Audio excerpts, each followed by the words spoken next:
500 টাকা 1000 টাকা যারা মানুষের ঘরে খায়া লিল্লা খায়া যারা বড় হইয়া বড় বড় কথা বলে এদের কোনো সেন্স কাজ করে বলে আমি মনে করি না। যাদেরকে 500 টাকার জায়গায় 1000 টাকা দিলে ওয়াজের বা মুনাজাতের ভাষা পরিবর্তন হয়ে যায়। এরা হইল মোল্লা মুন্সি। মোল্লাতন্ত্র কিন্তু ইসলাম নয়। কাজে বাংলাদেশে মোল্লাতন্ত্র হয়েছে আর ধর্মের নামে ব্যবসা শুরু হয়েছে। আমি তো মাকে বলবো এদেরকে পেটে ধারণ করো না মা। মৌলানা মৌলভী সাহেবদের ঘরে যে মায়েরা বোনেরা তাদেরকে বলবো তোমরা এদের বাচ্চা পেটে নিও না। সম্প্রতি দেখা গেছে একজন লোক আলেমদেরকে নিয়ে কটূক্তি করছেন। কিছুদিন পরপরই তিনি আলেমদেরকে নিয়ে এমনকি আলেম সন্তান প্রসব করেন যারা তাদের মা বোনকে নিয়ে পর্যন্ত প্রকারান্তরে কথা বলেন। এর কি কোনো বিচার হবে না? এই বাংলাদেশে মোল্লাতন্ত্র হয়েছে আর ধর্মের নামে ব্যবসা শুরু হয়েছে। আমি তো মাকে বলবো এদেরকে পেটে ধারণ করো না মা। মৌলানা মৌলভী সাহেবদের ঘরে যে মায়েরা বোনেরা তাদেরকে বলবো তোমরা এদের বাচ্চা পেটে নিও না। এই বেটা হচ্ছে একটা বাংলাদেশের নাম্বার 1 ডিগবাজিবাজ। এইটা ওয়াজ থেকে, জুমা থেকে, খুতবা থেকে, আলেম ওলামার বক্তব্য থেকে এদেশের মানুষ পরিবর্তন হয়েছে। যারা এটা অস্বীকার করবে তারা বাংলাদেশকে অস্বীকার করে, ঠিক না? এবং আমরা সতর্ক করতে চাই, আগামী বাংলাদেশ যারা চালাবেন বলে আমরা মনে করতেছি, আপনাদের পার্টিতে কিন্তু এই ডিগবাজির লোকটা আছে। আপনারা যার কথা বলেছেন এটা পড়ার সাথে সাথে আমার তার চেহারাটা চোখের সামনে ভেসে আসছে। প্রিয় ভাইয়েরা, একটা জিনিস মনে রাখবেন, অনেকে অনেক দল করে, অনেকে পার্টি করে, অনেক সমর্থন করে, কিন্তু ব্যাকগ্রাউন্ড একটা অনেক বড় এফেক্ট। বাংলাদেশের পার্টির জগতে ডিগবাজি দেওয়া এটা বিরাট অংশের একটা আমাদের পার্টির মধ্যে আছে। ডিগবাজি মানে কি? উনি শুধুমাত্র পদের রাজনীতি করে। পদ মানে কি? আমি এখন এমপি হওয়া লাগবে, এখন আমি আগে 50 বছর কোন দল করছি দেখান নাই, আমার ডিগবাজি দিয়া আমি চলে আসলাম। আমার চেয়ারম্যান হওয়া লাগবে, ডিগবাজি দিয়ে দিলাম। পদ একটা বাগান লাগবে এই জায়গায়, ডিগবাজি দিয়ে দিলাম। এই ডিগবাজি গ্রুপ যারা, এরা কোনো দলেরই নৈতিক আদর্শ গ্রহণ করতে পারে না। এই বেটা হচ্ছে একটা বাংলাদেশের নাম্বার 1 ডিগবাজিবাজ। এইটা যার কথা আমরা জানি এবং আমরা সতর্ক করতে চাই, আগামীর বাংলাদেশ যারা চালাবেন বলে আমরা মনে করতেছি, আপনাদের পার্টিতে কিন্তু এই ডিগবাজির লোকটা আছে। যারা বর্তমান দায়িত্বশীল আছেন, অনেক বিচক্ষণ এবং তরুণ নেতৃত্ব এসেছেন, তারা আশা করব যে সকল ইসলামকে আশ্রয় করে, পছন্দ করে, সংবিধানে যাদের দ্বারা বিভিন্ন ধরনের ইসলামিক ম্যানিফেস্টো যুক্ত হয়েছে, যারা ক্লিন ইমেজ রেখে এখন পর্যন্ত এই দেশে অবস্থান করতেছেন, এই দেশ ছেড়ে যাদেরকে চলে যেতে হয় নাই, বরং বীর দর্পে এই দেশে আবার ফেরত আসছেন, থেকেছেন, তাদের কারো পক্ষ থেকে যদি আলেম ওলামাদেরকে নিয়ে কটূক্তি করা হয় এবং সেখানে যদি চুপ করে বাকিরা শোনেন, তাহলে আপনাদেরকে মনে রাখতে হবে, আমরা কারো কাছে মগজ বিক্রি করি নাই, কারো কাছে আমরা আমাদের ইমান বিক্রি করি নাই। ইমানের প্রসঙ্গে, আলেম ওলামার প্রসঙ্গে যদি কোনো কথা আসে, তাহলে যৌক্তিকভাবে কোদালকে কোদাল বলে এর বিরোধিতা আলেম ওলামারা কিয়ামত পর্যন্ত অব্যাহত রাখবে ইনশাআল্লাহ। সম্প্রতি একজন নেতা বলেছেন, মোল্লারা অন্য মানুষের ঘরে খেয়ে অন্যের ঘরে থেকে আবার 500 টাকা হাদিয়া পেলে নাকি ফতোয়া পরিবর্তন হয়ে যায়। ঢালাওভাবে এভাবে বলা কতটা সঠিক, আপনি কিভাবে দেখছেন? 500 টাকা 1000 টাকা যারা মানুষের ঘরে খায়া লিল্লা খায়া যারা বড় হইয়া বড় বড় কথা বলে এদের কোনো সেন্স কাজ করে বলে আমি মনে করি না। যাদেরকে 500 টাকার জায়গায় 1000 টাকা দিলে ওয়াজের বা মুনাজাতের ভাষা পরিবর্তন হয়ে যায়। এরা হইল মোল্লা মুন্সি।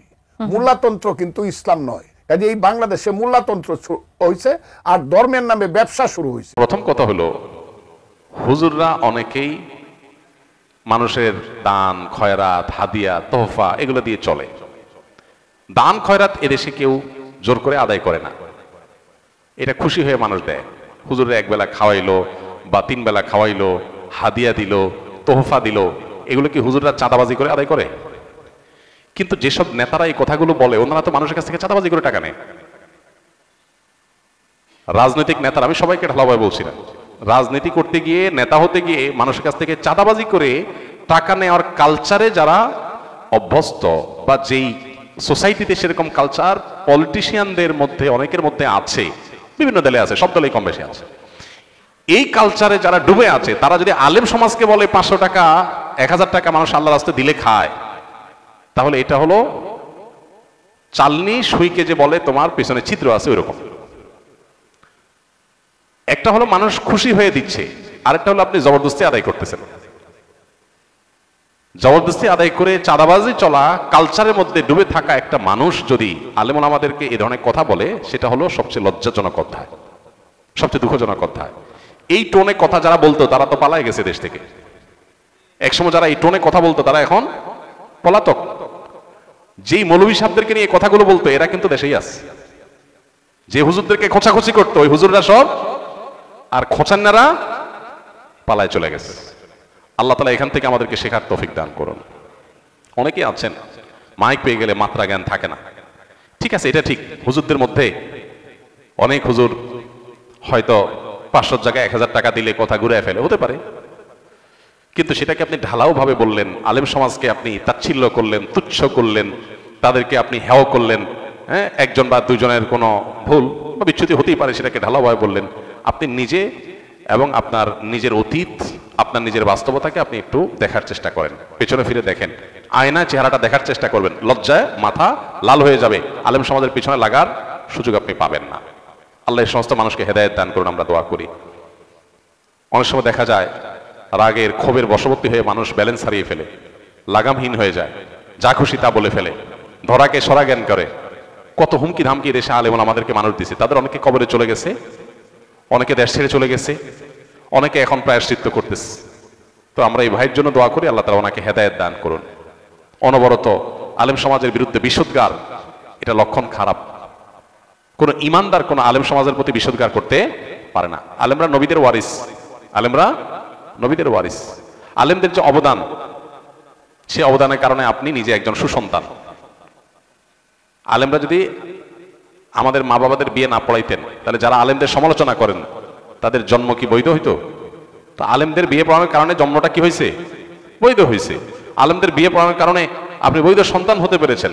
আলেমরা আপনাদের জানাজা পড়ায়, আলেমরা আপনাদেরকে নীতি নৈতিকতা শিখায়, যৌতুক প্রথাকে এদেশ থেকে বিদায় করেছে, বিতাড়ন করেছে আলেমরা, অনাচারের বিরুদ্ধে সোচ্চার থাকেন আলেমরা। আলেমদের অবদান খুঁজে পান না? হাজার হাজার অবদান আপনি খুঁজলে পাবেন। আল্লাহ তাআলা সেটা খোঁজার মতো বিবেক বুদ্ধি দান করুন।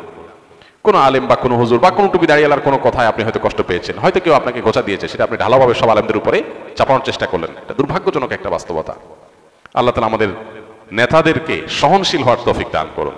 কিভাবে মানুষ নেতা হয় যদি এতটুকু সহনশীলতা না থাকে, ঢালাওভাবে তার ক্ষোভ জেদ এটা উদ্গীরণ করে আলেম সমাজের উপরে? খুবই দুর্ভাগ্যজনক একটা বাস্তবতা। এদেশে আলেমদের প্রতি মানুষের যে সম্মান, এই সম্মান অন্য কোনো সেক্টরের মানুষের প্রতি নাই।